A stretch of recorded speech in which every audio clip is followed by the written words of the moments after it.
This class is brought to you by the LA Care and Blue Shield Promise Community Resource Centers. The centers are a place to help you be active, healthy, and informed. We hope you enjoy this virtual class. Hi, this is Charmaine. I'd like to welcome you into my kitchen for one of my cooking classes. Here we're going to discuss zucchini that's been grilled and coated with Parmesan cheese. The first thing I'd like to do is talk to you about the squashes that I'm going to use and their nutritional content. You'll see that I'm going to use two different kinds, although I'm showing three here. I'm going to use the zucchini, which is the dark green, and I'm going to use the yellow squash.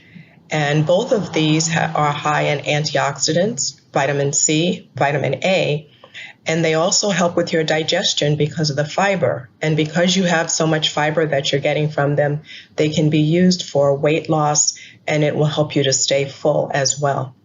Some of the minerals that you'll see that also adds a little bit of bulk to you is potassium, folate, and then it has water, an excess amount of water because it's considered one of your water vegetables. But what's very interesting is the yellow squash also has vitamin B6, magnesium, phosphorus, and potassium. And that's why sometimes when you're making vegetables, it's a good idea to try to use the rainbow or several different ones together because they may have some of the same minerals and vitamins and nutrients, but they can always have some that are different. The recommended serving size here is going to be 1 cup or 8 ounces. And a little bit of trivia here. If you have an acorn squash, 2 bananas is actually how much you would have to eat in order to get the same amount of potassium from acorn squash, which would be approximately 1 cup. So that's pretty interesting to know that you can get your potassium from another thing other than just thinking I have to eat bananas in order to get it.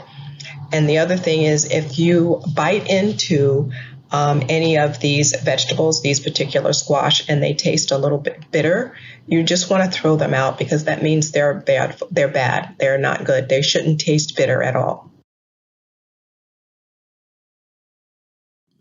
I'm also going to be using fresh produce as opposed to frozen because fresh for this particular recipe is going to be best, and it's very delicious and very healthy for you, and it's kind of like I always say, healthy never tasted so good. Okay, the first thing I'm going to do before I get started is I'm going to make sure all my surfaces are clean. So I'm going to sterilize my sinks and all my surfaces and wash those all down.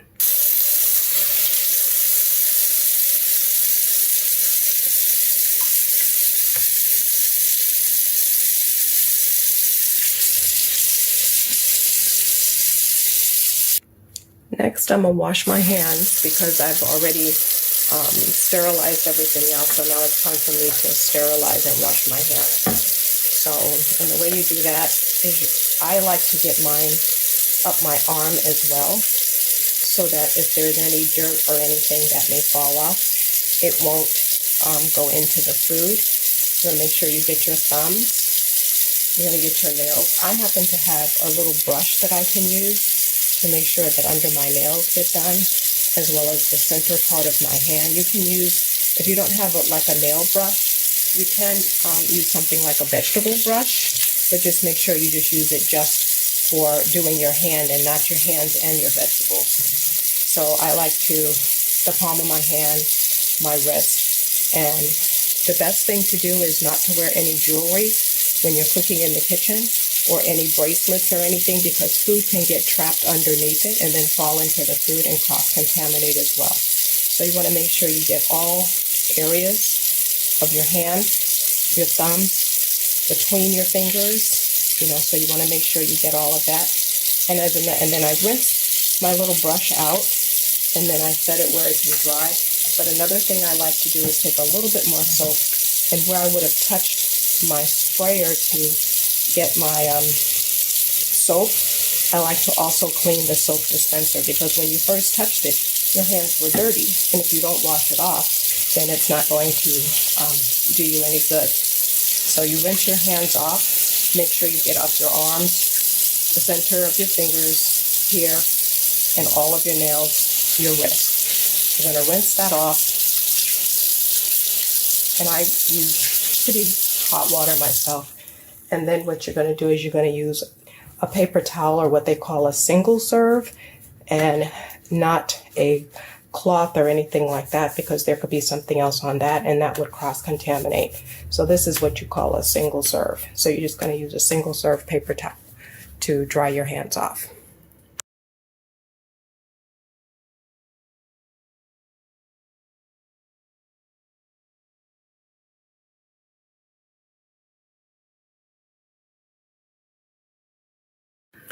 Okay, so here is what I have for the grilled vegetables that I'm going to do.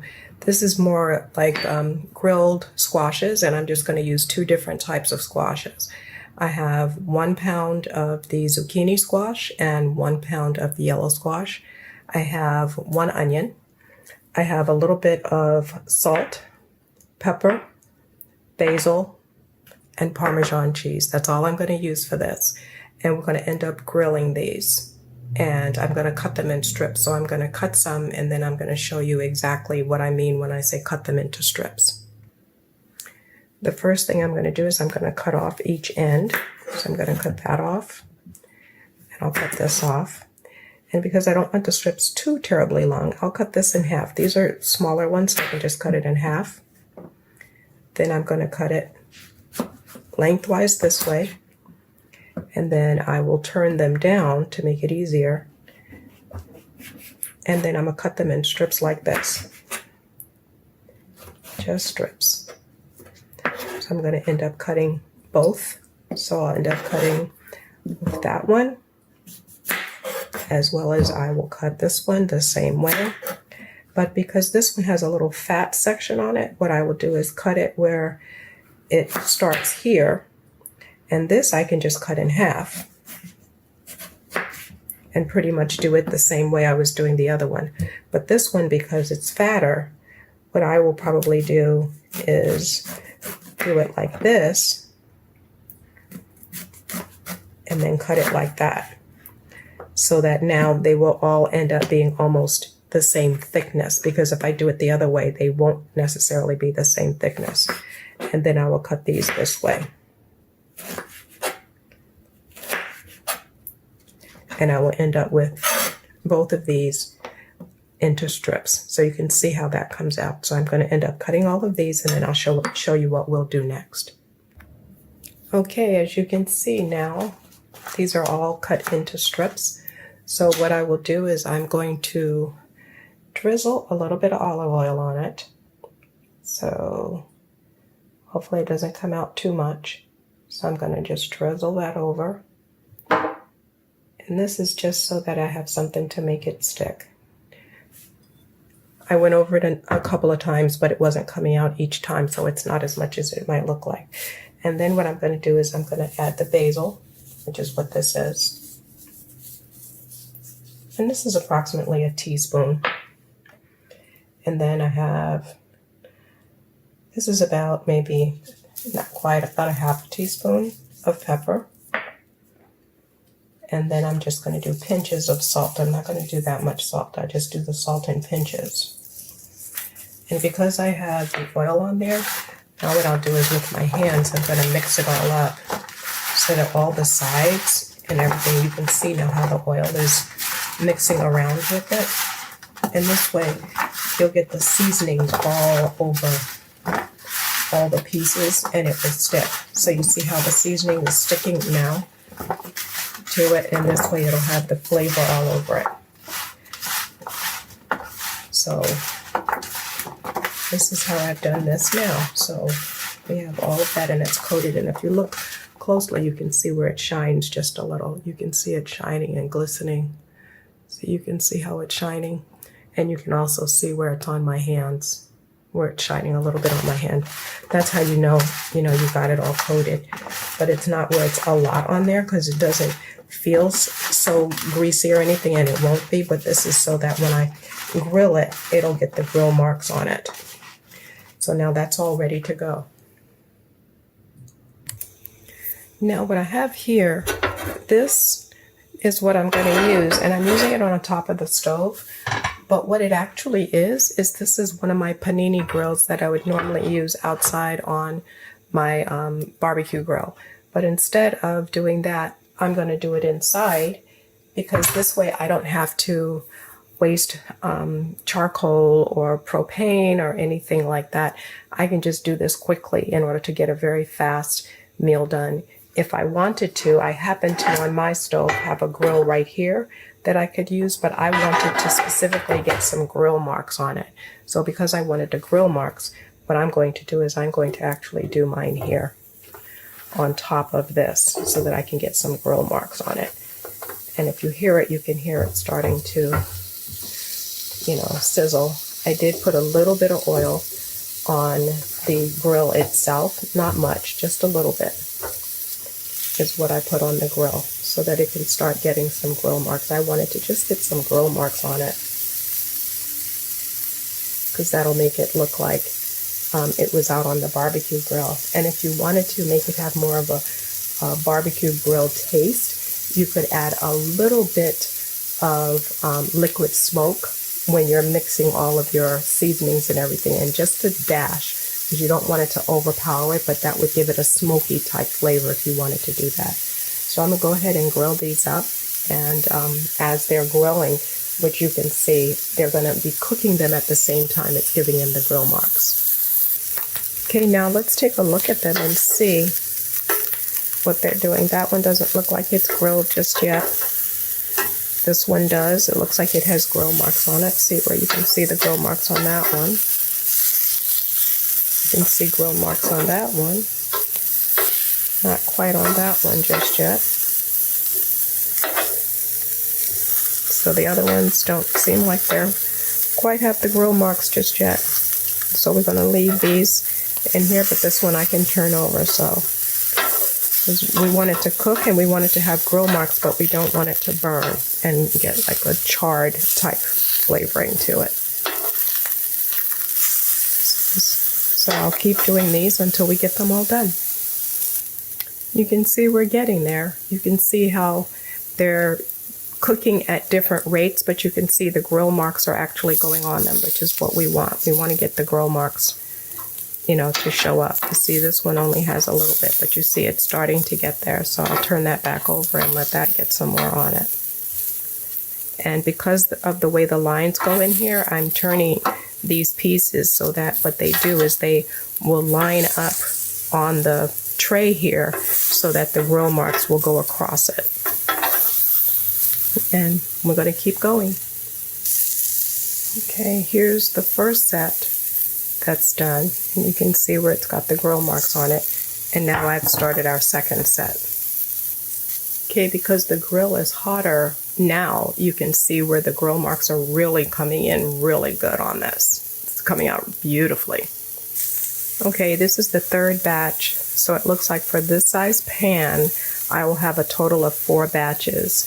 And then the very last thing I will do is I will cut up some onions and I will grill those on here and then add those to it just before I add the Parmesan cheese. Okay, and this is the last batch. But you can see over here what I have ready to go is I have the onions ready to go, and what I did is I sliced them so that they would be like crescent type of strips, and I did it in the same pan that I took the squashes from. And I just stirred it around in there because there was a little oil on the bottom of the pan still. So I'm just going to use that oil that's there. It doesn't need to be any more oil or seasonings or anything. It has more than enough. Okay, now I'm ready to put the onions in. And because I don't feel like doing one at a time, I'm just going to take my hands and put them in here like this. And then I'll use this to stir them around.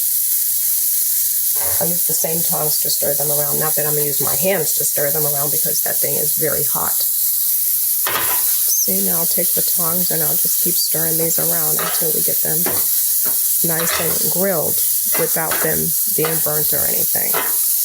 And this will cook them down. And remember, onions and garlic, I didn't have any garlic in the vegetables, but onions are considered a prebiotic and they'll help your body to digest the food. So it'll be the food for the probiotics. Since this is a panini grill, I think what I'll do is I'll just take the panini lid and put it on there and see how that'll just maybe press those down and help them to cook a little bit faster. Let's see how grilled they are. Press them down just a little bit and see how they're getting grilled. And then I'll take this up. Let's look at them and see. Pretty good. They're looking really nice and grilled. They're coming along just a little bit more. I'll just grill those just a tad bit more. Okay, I think we're probably done with these. So what we'll do now is turn the burner off. And then we'll take our these and then we'll add them over here. The vegetables. So I'll add all of those into the vegetable. Okay, now we have all these that have been added and it's still warm. So what we're going to do now is we'll add the Parmesan cheese, and I would rather do it this way.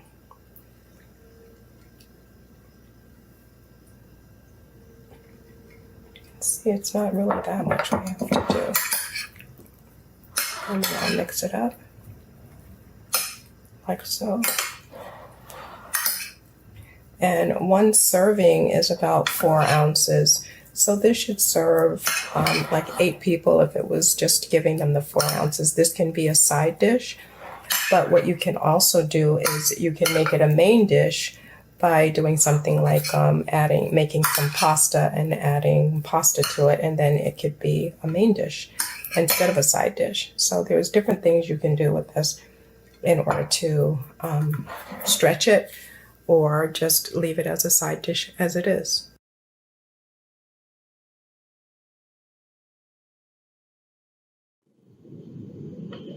Okay, one of the things I said that, you can have 4 ounces, you can have 6 ounces, or you can have 8 ounces. A vegetable serving is usually 4 ounces. Some vegetables are 6 and some vegetables are 8. So it's up to you to decide how many ounces you actually want to use as your serving size, for any vegetable, basically. But just so that you have the recipe in case you missed at the beginning, it's 1 pound of yellow squash, 1 pound of zucchini, 1 medium brown onion, 1 teaspoon of dried basil, or you can use like an Italian seasoning or something like that. I chose to use dried basil. And for you to also know that if you use dried basil, you don't have to use as much as you would if you use fresh basil, because dried basil is more of a concentrated flavor and fresh basil is it's a lighter. So you can do either one or the other, or you can do a combination of the two. And then in the Parmesan cheese, I used 4 to 6 ounces of Parmesan cheese, depending on how much you want and how much you want to coat it. And for salt and pepper, I would, just recommend salt and pepper to taste. And here is the finished dish with the Parmesan cheese, and it's simply delicious. And like Mama Vega always says, now chew on this. Thank you so much for joining me. We look forward to seeing you virtually again next week and at one of our resource centers as soon as we can. Until then, stay active, healthy, and informed. I have an important message for you, and that is, all information, content, and material of this video is for informational purposes only and are not intended to serve as a substitute for the consultation, diagnosis, and/or medical treatment of a qualified physician or healthcare provider. This information contained on this video is compiled from a variety of sources and is not considered complete. Information is subject to change without notice. If you have a medical emergency, call your doctor or 911.